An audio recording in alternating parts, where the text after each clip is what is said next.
Greetings to all my fellow Malawians at home and abroad.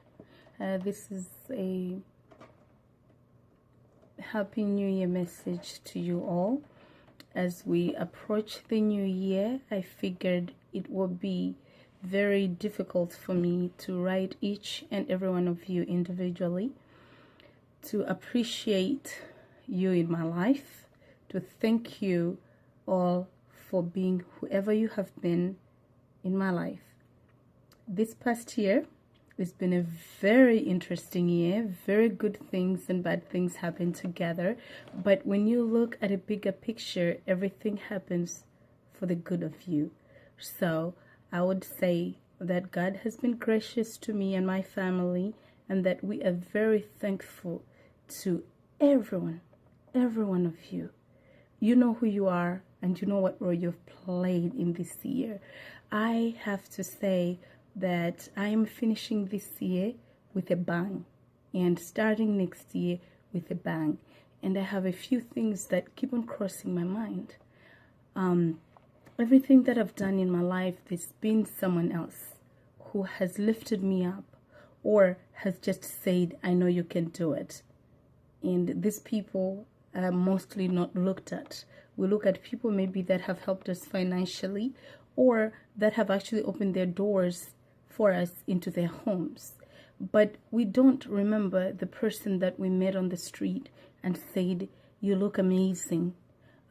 Or that co-worker that said, you do a great job. I am not here to sell myself to talk about the greatest things that God has done in my life. But I think it's very important. As Christians, we tend to always go to God when we need Him. When we are in pain, then we announce to the whole world how much pain we are in and how much we need people to pray for us. But when He has answered our prayers and He has given us that peace, we don't go back to the people that helped us pray and testify. And I was speaking especially in our Malawian culture that we don't actually embrace grace. We don't embrace success, and we wonder why we are so poor. So going into the new year, I would like to share with every one of you to look at their own lives and look at the beauty and the amazing things that God has allowed you to achieve. This could be in your academics. It could be at work, at home, even in just knowing in your heart how far you've come. So I would say that actually this journey of life is beautiful. We tend to look at the negatives that happen in our lives. I would say to you that every negative that has happened in my life, when I look back, it was God cushioning me from a lot of things, or was actually holding your blessing. If you hold on to things that don't make you grow, sometimes it's a tragedy. Sometimes you're stuck in a place and somehow the universe knows you don't even have to be there, and we hold on to it. Those moments are moments when we are not appreciating who God is. Because, and I'm not saying go out there and leave your friends. No. But if your friends are bringing you pain and you know it's time to leave this friendship, it's okay, you know? And whoever does that, the other person shouldn't feel that they are on the worst side of the plate, you know? You're always going to be on the right side, just depending on how you take it. And sometimes God has to yank you out of situations. And so many situations in our lives we can think of where God yanked us. And it's amazing how we tend to ignore. I just ignored a call, but you know what? I know I will get to it because this message is for me and you. I would like to motivate someone out there that turn your adversities into success. Listen to the silent voice that speaks to you. And sometimes when people view things as a rejection, or if people feel that you don't belong to their criteria, it's not always because you are of low standards. Sometimes maybe your standards are higher and they can step up to that, or they just know that it can't work. And don't force things, because you will find out how God opens doors. When I look at things around me, I'm filled with gratitude. I thank God that this year I've managed to lose at least 30 pounds. Hey, that's a fair goal for this year. And I aspire to lose more. But most of all, I'm healthier. I'm healthier psychologically and physically. And all because I have decided to look at life in a different way. Those that are close to me or know me really, they know that I value friendships.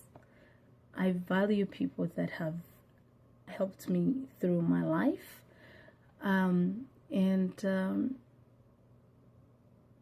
I wish for the world to be a better place. After saying that, I also realize that you should not accept nastiness. Nastiness is nothing that should be tolerated, and it's not cool. Nastiness is not cool. If you think you can cuss out people or embarrass people, that's not cool. That's what's bringing our country down.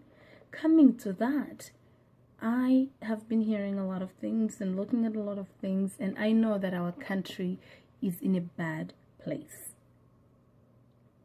I have not seen any single person that has individually taken responsibility of the situation that we are in right now. We all have fingers to point. I would say, looking back in my life, I think every government that we have had, starting from the colonization, has played a role in who we are and what we have become of ourselves. So what does Malawi need to do? I think every Malawian needs to take responsibility that we are the enablers of the current situation, and that it's not the politicians, that it's us. That if we change our mindsets and our attitudes, even towards each other, even towards our family members, towards our friends, towards our loved ones, I think we'll see great change. We need to look into our own faces and our own eyes. Who am I? What am I about? How do I positively contribute in my relationship? So, having said that, we could start making little small changes, baby steps. When we do the baby steps, then we can find out that we can do the bigger steps. But the problem is we don't want to crawl, not even to sit down. We want to jump and be playing football. Not with the damages that the country has gone for over 60 years. There is no way that we can have a country that has people that are always about revenge in every situation. Isn't it a better thing that somebody did you wrong one day than you are where you are today? Why not embrace and appreciate that moment? Instead, we are always looking for revenge. I think that's what's wrong right now. I think our country needs reconciliation in itself. I think our country needs people that are responsible, that know how to be servants, that understand that pride does not get us anywhere, that understand that washing our own dirty linen in public actually just makes us look worse. So as we go into next year, I would like you to think, anyone from Malawi, at home and abroad, how can we make our country better? Let's forget who is doing what or who is not doing what. Let's think, what can we do? Are we faithful to ourselves? Can we trust ourselves with our own money, with our own lives? Or do we